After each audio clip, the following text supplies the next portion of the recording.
Hi everybody, we are going to put together the succulent box. These are the flowers that we dyed together, and remember, if you want to do them not to resemble succulents and all flowers or all succulents in the blue, green, gray tone, that is fine. You want to do a mix and match like I sort of did, that's fine too. So you have your box with some foam, and then you decide, I usually don't use this natural colored Spanish moss, but I do kind of like it with succulents. I am not doing a full coverage here. I'm just going to let a little bit peek out the sides. But if you want to cover your foam with some burlap or some scrapbook paper or anything like that, you can. But if you plan on packing everything in there pretty tightly, like I normally style these boxes, you do not have to cover your foam at all. You do not have to have this moss. You can just, pack it full of your flowers and your foliage. Okay, so we are using this greenery is what I chose. This is actually the rosemary bush from Calise, and I have a link to that up in the unit section under resources. So you've got your stem like this, and you're just going to pull it apart. And I am going to go ahead and stem some of them, and you can use your wire stems cut, but I find that the toothpicks are just about the right size for the flowers in these boxes and the greenery, but I'm not going to stem them all. I might want to do some where I just glue them flat and coming out like this. So don't stem all of them ahead of time. I've stemmed my favorites of the flowers, and because I'm not sure how many I'm going to use in the box yet, I can always come back and stem some more of those. I did that the same way, just by adding a dot of hot glue to the back of the flower and kind of twisting in a little toothpick and letting that set for a minute. Okay, so I typically start with a larger flower as a focus flower, but it doesn't have to be. It could be something that's, darker or brighter colored. And typically I will start that near the middle, not really going straight up, not straight out, kind of angled, so it's not perfectly centered, but near the center of the piece. And my petals, if you don't have any moss, you're going to want to make that come all the way to your wood so that there's no space there. So it is angled so that when you hold it like this, you have it just how you want it. You do not have to glue your flowers in as you're going. They are going to stay there, and if you would want to take it apart, parts of it you don't like, it's easy to do that. I'm going to go behind that angled large one with some greenery. There's really no right or wrong way to arrange this, so just have fun.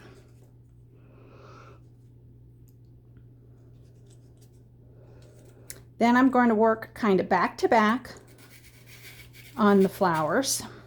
You can sort of vary your height a little bit and the way that you tilt them going in, and just kind of see color-wise and shape-wise what fits good. For example, now we have this little space to fill. I wouldn't choose this big one because it's too big for the space, and it's right beside the one that looks just like that.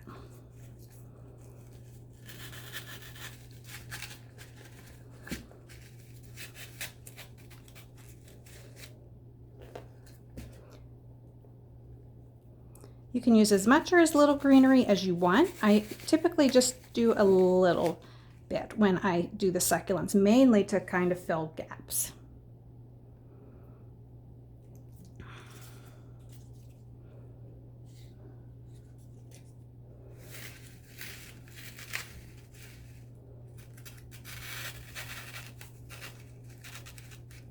Okay, because I have the moss coming forward, I probably won't do too much of the greenery coming straight out, but I would like some coming forward. So I'm going to go ahead and insert this.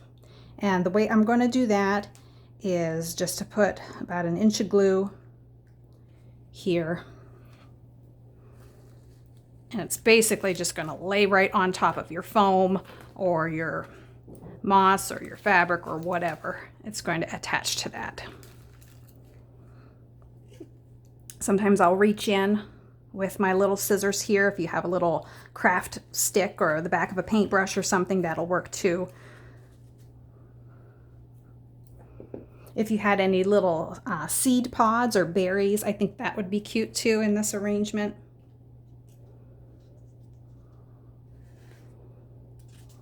When you get to a corner, you kind of want to choose a size of flower that, you know, doesn't leave you with going like at an angle. You kind of want to fill that corner.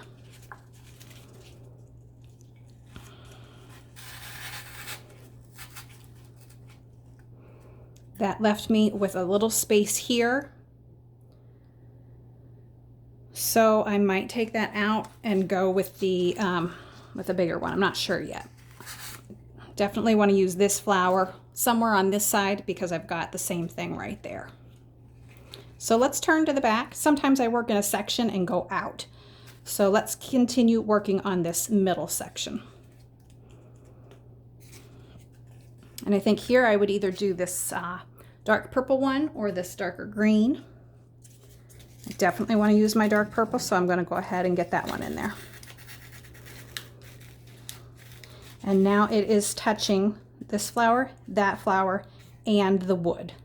So it's the perfect size to fit.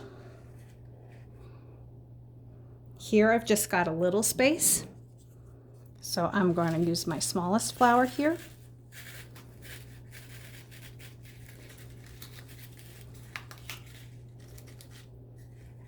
And over here, it looks like I have enough space for this big one, or I could do maybe 2 small ones would also fit there. So you could go ahead and do that and always take it out, or I can reserve these options and know that either one's going to work there and come back to what I'm doing over here. So I think it's time for another greenery. I've got one here, one here. Let's break up these flowers that are kind of tilted down with some greenery and bring our flowers back up. All right, so let's go ahead and put this one here. Again, if I want to maybe insert a little greenery coming forward, I think I will probably do that. I like that on each side.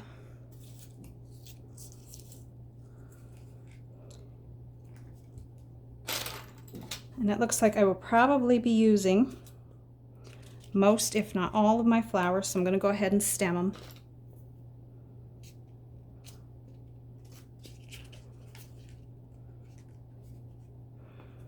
So that they have a minute to set.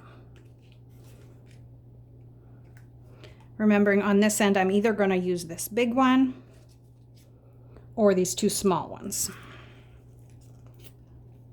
So if I need something from this section down here, then I know what choice I'm going to go with. Okay, so for this one, I probably don't want this one, even though we did use a different tip there. And I know I wouldn't want that. So let's bring in this darker green. And we'll see if this one fits better. We're going to see if this is the right size to close the gap between this flower and this edge of the box. And it does pretty well. This green I'm going to move and go straight up and down here. And you can use your pliers if you're putting in a piece like this. Sometimes it's nice to reach down with your pliers. I'm just going to fill that in. Okay.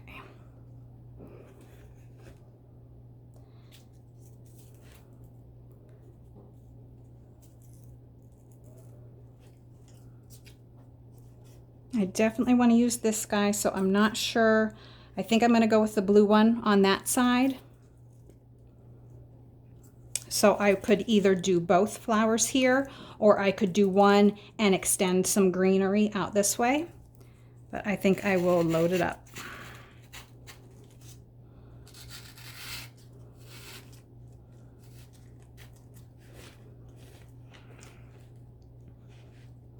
And therefore, I will use this one down here.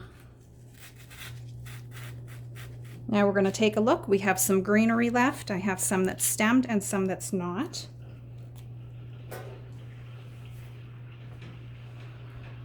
And I had 2 flowers that I did not use.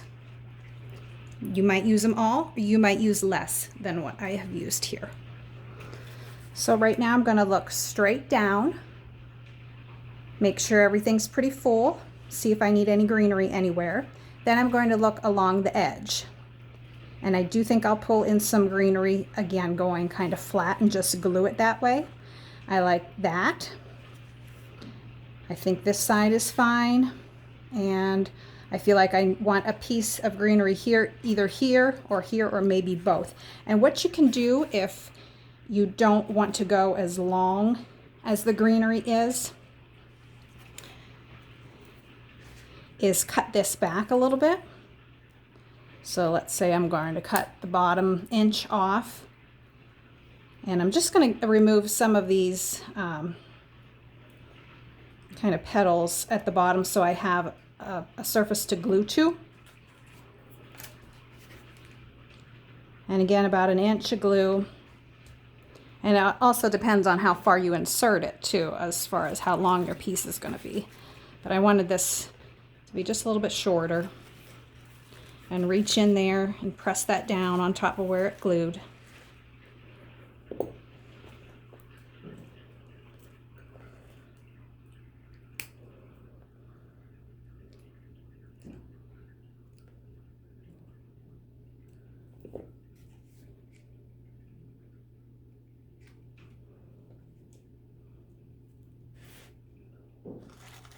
Just stuff it in there.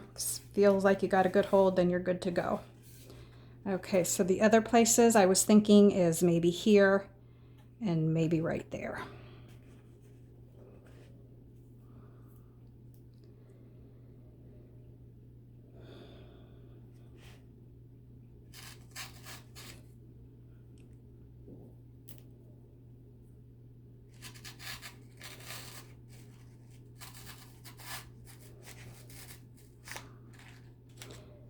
Okay, and if that's too long, I can also cut off the top half once it's in there.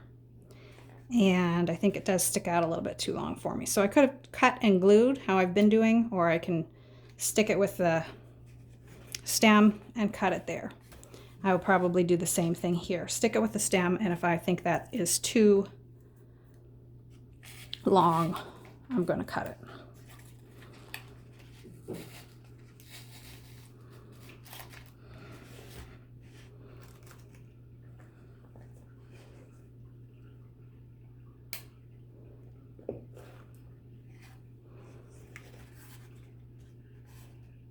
And I'm pretty happy with that. I think the colors are really pretty. There's just a little bit of greenery, but enough to fill those spaces. And I hope you really enjoy making your succulent box. If you did not want to stick with the brown tone of the box, you certainly could paint that in white, but you could do anything that you want. A white, a gray, a dry brush on top. You could tie a ribbon or some twine around it. Just be creative and give it your own personal touch.